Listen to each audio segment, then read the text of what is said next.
Saludos, mi nombre es Ruth Esther Toledo y les voy a estar hablando sobre las composiciones centesimales y fórmulas empíricas y moleculares. Veamos. Composiciones centesimales y fórmulas empíricas y moleculares. Vamos a iniciar hablando de la composición química. Cuando hablamos de composición química, hacemos referencia a aquellas sustancias que se encuentran presentes en una determinada muestra y en las cantidades en las cuales se encuentran dispuestas. Centesimal quiere decir que tiene como base el número 100.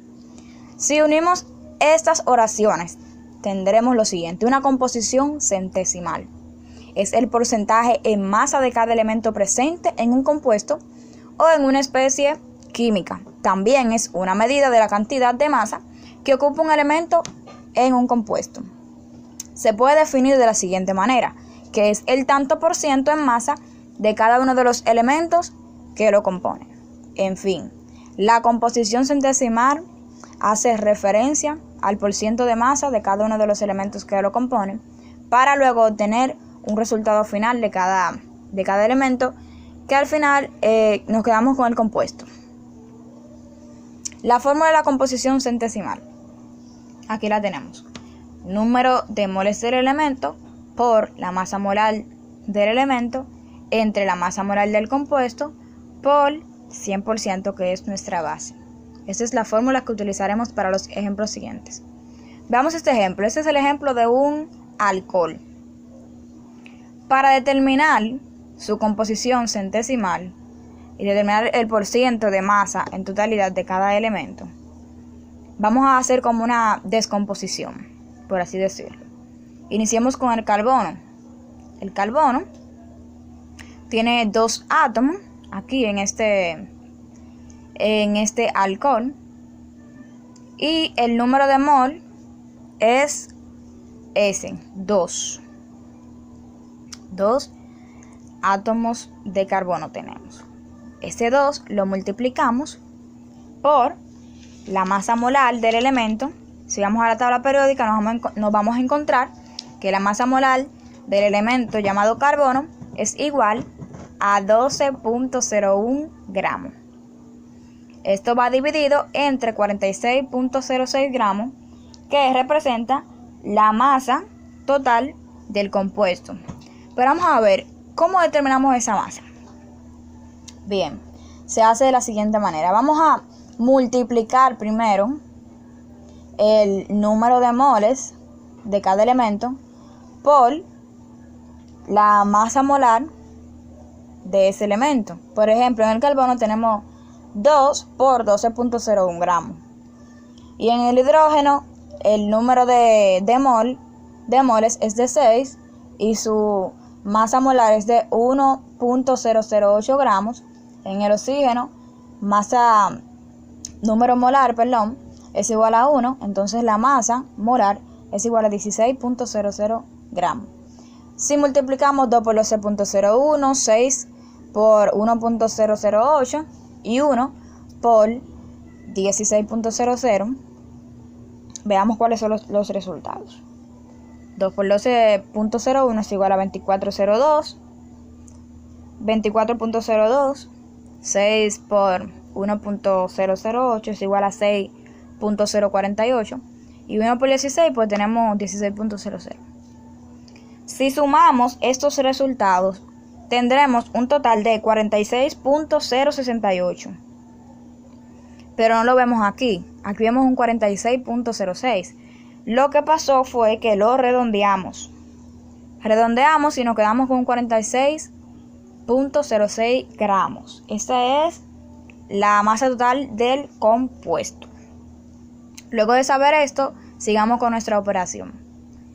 Entonces, luego de que hagamos esta operación, vamos a multiplicarlo por 100%.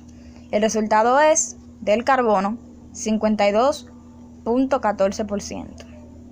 En el hidrógeno hacemos el mismo proceso del que mencionamos antes. El resultado es de 13.13%.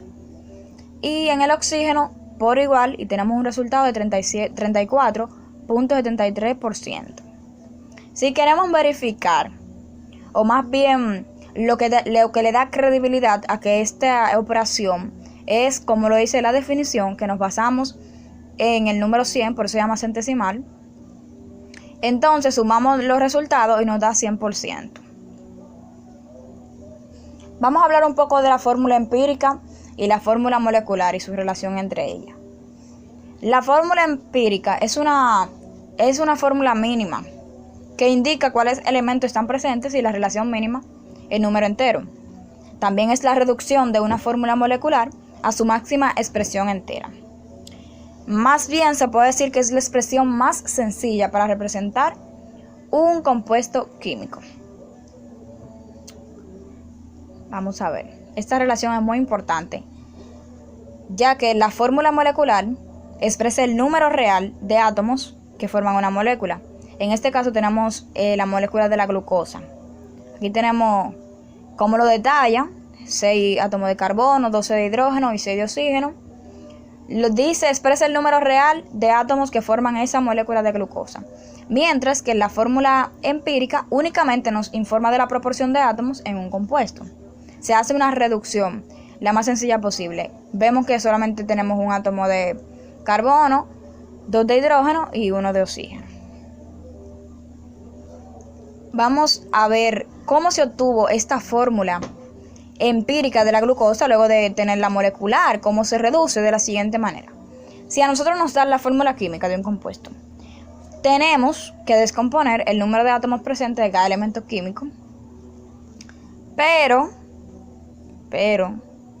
si todos estos se pueden factorizar por un mismo número primo. Por ejemplo, el de la glucosa, que ya lo pusimos anteriormente. La fórmula química es la que mencionamos y vemos ahí.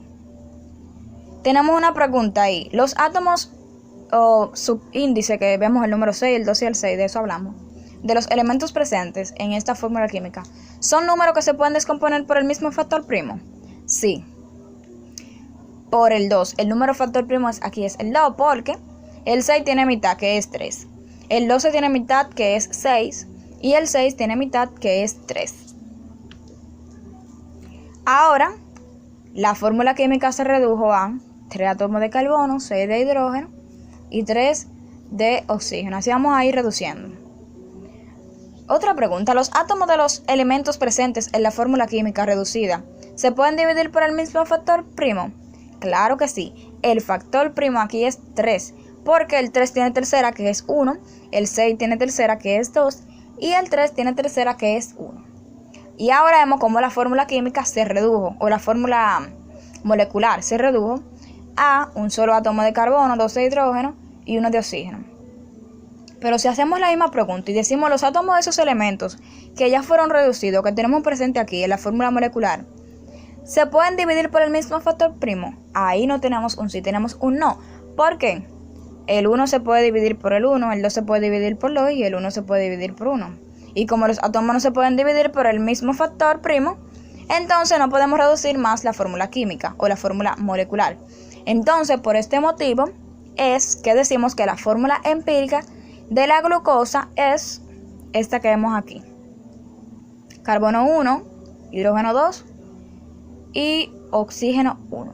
Así podemos llevar, y ya vimos cómo podemos hacer para determinar la composición centesimal de un compuesto y la fórmula empírica.